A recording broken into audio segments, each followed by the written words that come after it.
Hi, everybody. So today we're going to be talking about 7.4, which is quadrilaterals. So the learning target for today is going to be I will be able to classify quadrilaterals. So right now, I want you all to make sure that you have your math composition notebook open and out.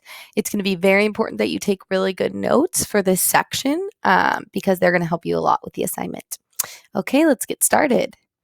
So this diagram right here, so everything that I have boxed in here, you need to write on your paper. Okay, so you need to draw this on your paper and make sure that you have this on your paper. It is clear, it is neat, because this is going to be a big part of your assignment. So let's go through it. A quadrilateral is a polygon with 4 sides, okay? The diagram below shows the different types of quadrilaterals and how they are related. When identifying a quadrilateral, use the name that is most specific, okay? So quadrilateral is pretty much like the non-specific term. Like quadrilateral is just a polygon with 4 sides, okay? So a quadrilateral can be a lot of different things. So I'm just going to do some highlighting so you kind of see where I'm going. Right now, pause it and copy this all down. So pause it, copy this all down. Then when you're done, press play. Okay, so let's go through them. So if you go over here, a kite is a quadrilateral. And a kite is a quadrilateral with 2 pairs of congruent adjacent sides. So notice, congruent adjacent sides. So that's a kite. If you go over here, this is a trapezoid. And a trapezoid is a quadrilateral with exactly 1 pair of parallel sides. And notice the arrows, that represents that they are parallel. A parallelogram, if you go down here, is a quadrilateral with opposite sides that are parallel. So opposite sides that are parallel and congruent. And then from a parallelogram, you also have a couple different shapes that it could be. So if you go down here, a rectangle is a parallelogram with 4 right angles. So the important thing is 4 right angles. If you go to a rhombus, it's a parallelogram with 4 congruent sides. And then you can get to the square using from a rhombus or a rectangle, but a square is a parallelogram with 4 congruent sides and 4 right angles. So notice it has all the features that a rhombus and rectangle has combined together to make the square. So make sure you have this diagram down. You will not need to memorize this for the test. You can have it down in your notebook. And as long as you have this down, you should be able to identify and classify quadrilaterals in your assignment on the test by just looking in your notebook. Okay, so make sure you have this down. And when you're done, you can click play and we'll keep going. Okay, so example 1 is classifying quadrilaterals. So if you want to classify quadrilaterals, you essentially want to look at the shape that they are given to you, look at the little tick marks, the angle marks, the parallel marks, and figure out what shape is this. So right here, I notice, okay, I have 4 tick marks right here, okay? What that tells me, remember the tick marks mean that they are congruent. So that means we have 4 congruent sides. So I'm just going to write down what this shape has to help organize it. I also notice that every angle is a right angle, and I know that from the box, that box right there. So I also have 4 right angles. Okay. So now what I'm going to do is I'm going to look at my chart, and I'm going to look what shape has 4 congruent sides and 4 right angles? So I'm looking at my chart. What shape has 4 right angles and 4 congruent sides? Well, I see that my square has that. So I classify the shape as a square. Some things you should avoid. You should avoid just guessing what the shape is based on what it looks like. We always want to actually look at the tick marks, look at the right angles, look at the parallel marks. And we don't just want to guess because we're like, it looks like a square. Okay, you want to use actual evidence like I just showed right here. So let's look at B. So, okay, B. So I have a tick mark here, which means that these 2 sides are congruent. Okay, so those 2 sides are congruent. And then also these 2 sides are also congruent. Okay.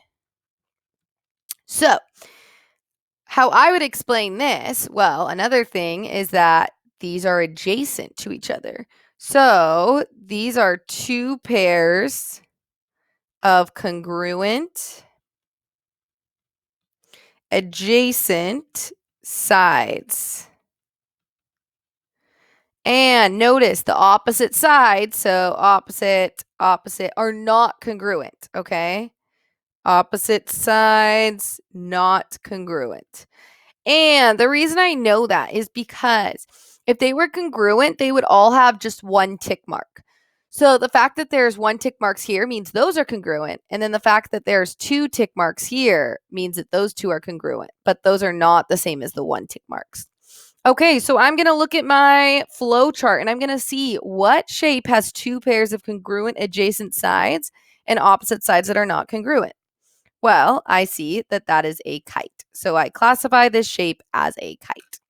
Okay, so that is all you're going to do in the big ideas. Is you're going to use that chart that you wrote down to help classify shapes. Okay?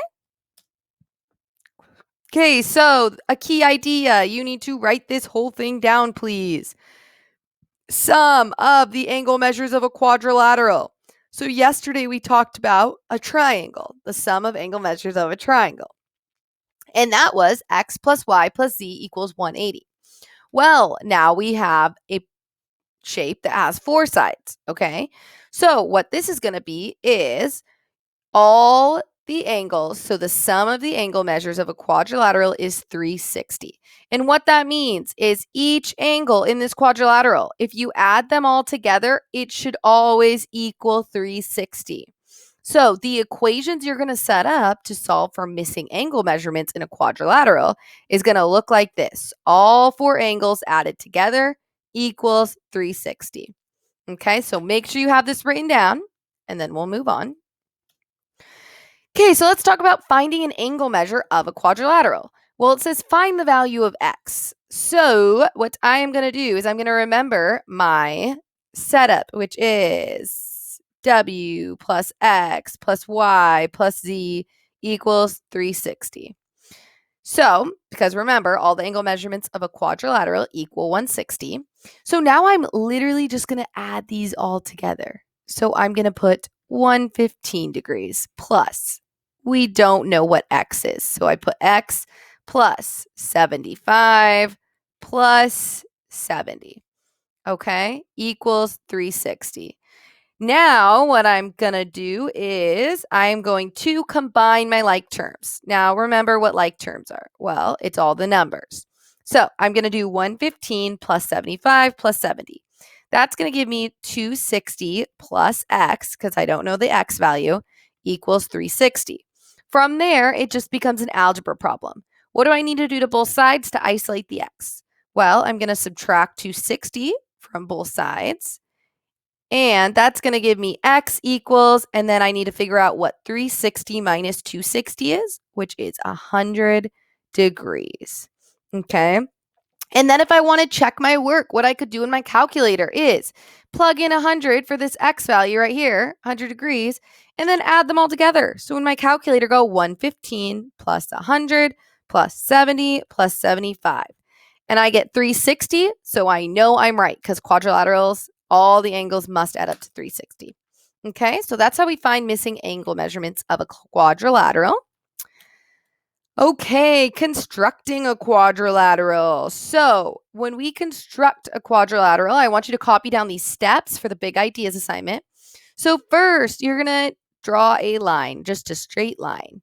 Then you're going to put the protractor, okay, that center right there. You are going to put it to the left side.